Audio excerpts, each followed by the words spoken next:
Hi, I'm Cody, and this is my nature and art presentation. For my nature and art assignment, I've chosen to present on pieces all from a current exhibit at the Grand Rapids Art Museum entitled Water. Water is a collection of photographs by the photographer Edward Burtynsky collected from 2009 to 2014 in countries ranging from China to Spain to the United States. In this exhibit, Burtynsky aimed to highlight where water comes from, how we use it, how we distribute it, and how we waste it.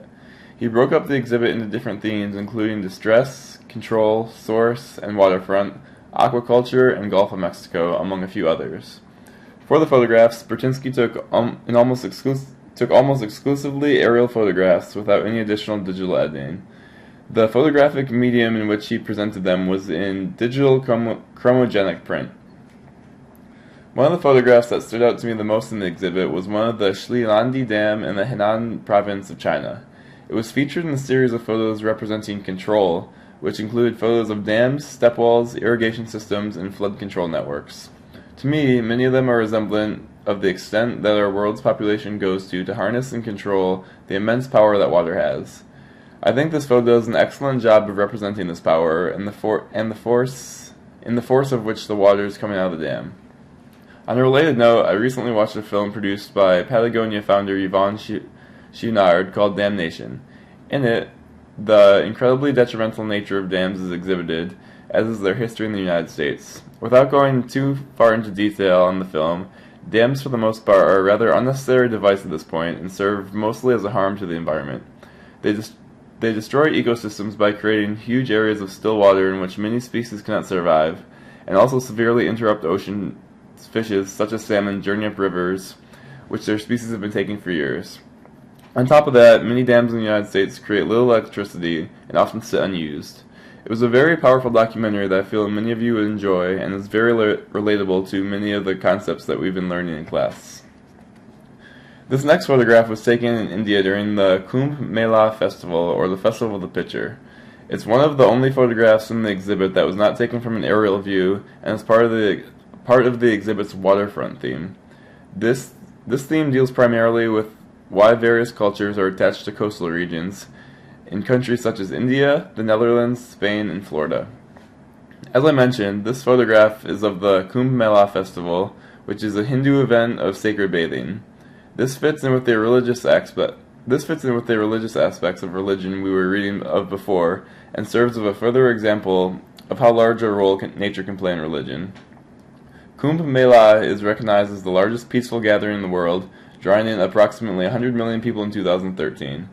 Aside from the spiritual bathing, the festival includes religious discussions, holy singing, and mass feeding of holy women and men.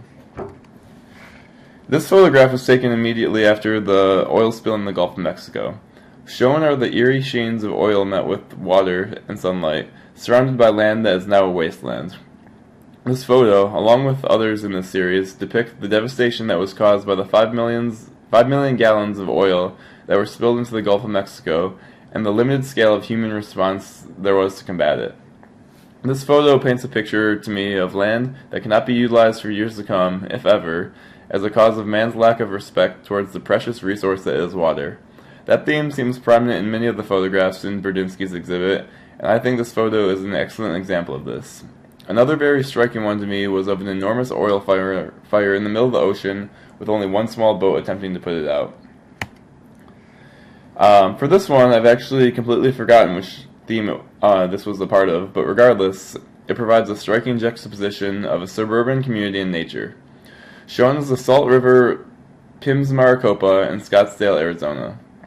I think that very well depicts how man and nature can be so close in distance while still vastly far apart. It's also a display of how a natural landmass can be so overwhelmingly swallowed by urban society.